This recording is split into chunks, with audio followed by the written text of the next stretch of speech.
Je vous souhaite tous la bienvenue de Floride, de Orlando, quelques instants qui nous restent avant le lancement du satellite égyptien 301, des efforts louables déployés par l'équipe égyptienne pour le lancement de ce satellite et pour l'arrivée de ce satellite de la base française jusqu'à la base américaine pour être lancé sur la roquette SpaceX Falcon 9.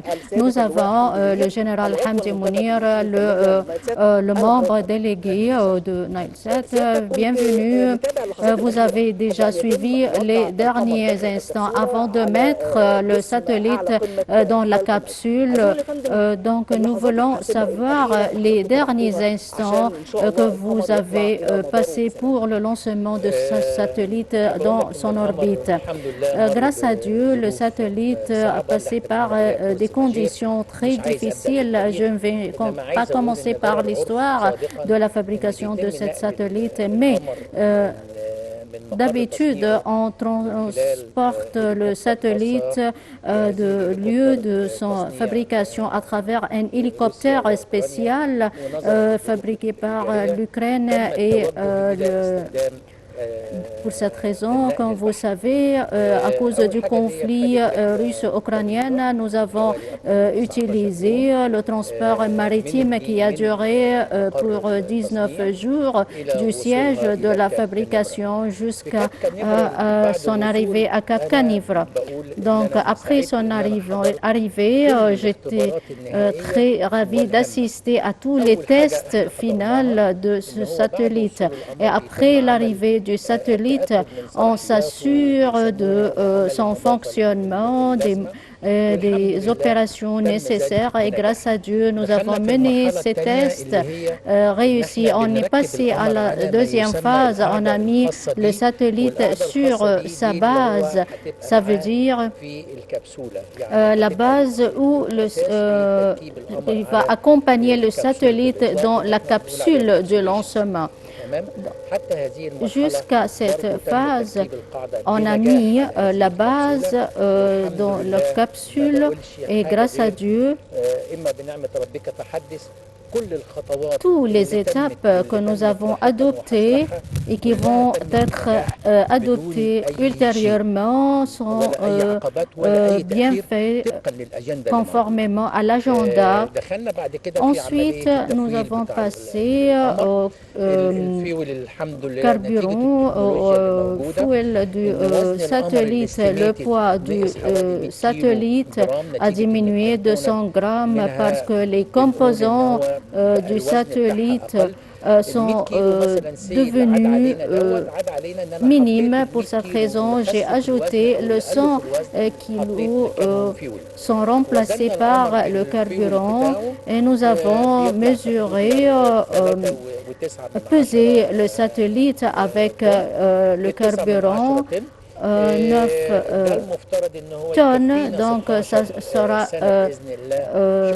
suffisant pour 19 ans de fonctionnement. Mais il y a une phase d'évaluation après le lancement du satellite et après son arrivée à l'orbite. Ensuite, nous avons élaboré la capsule du satellite.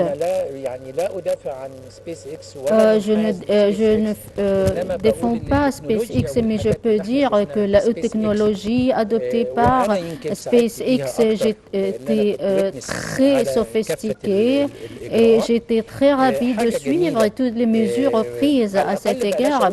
Et donc, c'est une chose formidable et sans égale. Nous avons passé par la phase du capsule et capsulation a eu lieu et cette mesure est de haute qualité. De même, l'équipe technique responsable de toutes ces mesures mène des tests sur le satellite, que ce soit à l'intérieur, à l'extérieur du capsule. Donc, je vous parle ici après l'arrivée du satellite à la base SpaceX et nous avons commencé par le nettoyage et l'élaboration du satellite dans la chambre où on a mis la base et la capsule, etc. Ce qui attire l'attention, c'est que la roquette est composée de deux parties. La capsule qui va porter le satellite. Et SpaceX a adopté une technologie selon laquelle nous pouvons restituer tous les composants, mais non pas tous les composants, mais c'est le composant de la roquette seulement. C'est la seule entreprise géniale dans ce domaine. De même, l'entreprise a discuté du prix, donc on n'a pas porté seulement la roquette, mais on adopte une haute technologie, c'est une technologie de pointe, ce qui attire l'attention à l'égard de l'entreprise SpaceX, comme j'ai bien compris de l'équipe de travail. Au cours de 2 ans, on va restituer tous les composants ou la plupart des composants de la roquette, ou je m'excuse, les composants du capsule. Donc, quand la capsule et les satellites vont devenir une seule pièce, c'est ce que nous allons voir demain matin, et donc c'est l'intérêt principal. La phase suivante, nous avons pris le satellite avec la capsule qui sont devenus une seule unité. Donc, je parle du capsule et du satellite 301. Ils sont transportés.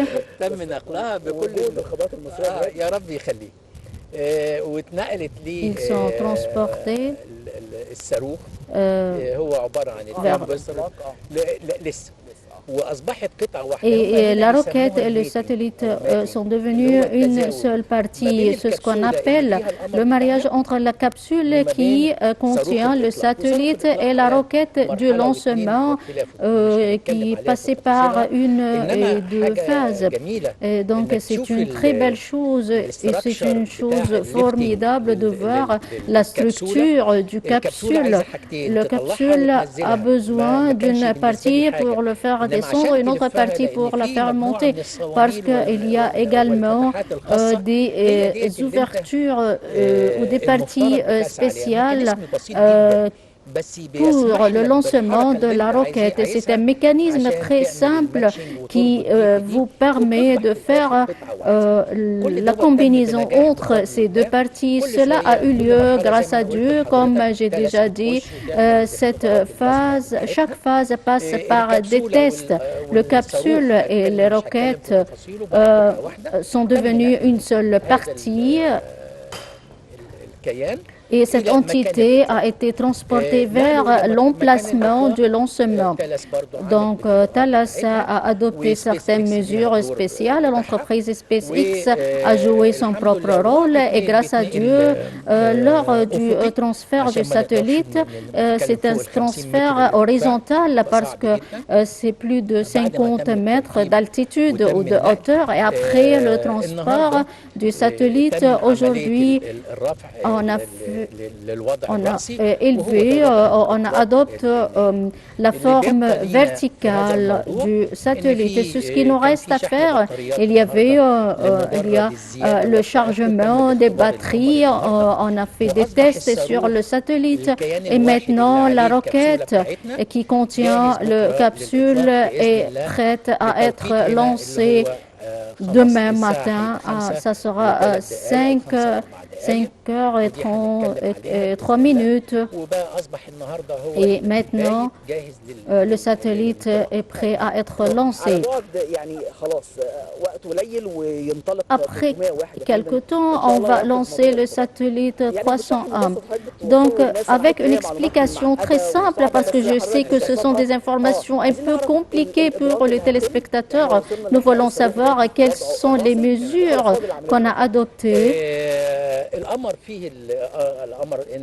Le satellite 301 est doté du carburant nécessaire, 3,9 tonnes, et on va peser le poids du satellite et on va calculer le temps de lancement du satellite et tout le monde a contribué au lancement du satellite. Donc, concernant le satellite, on a achevé toutes les mesures nécessaires, mais il nous reste maintenant le carburant nécessaire pour le satellite.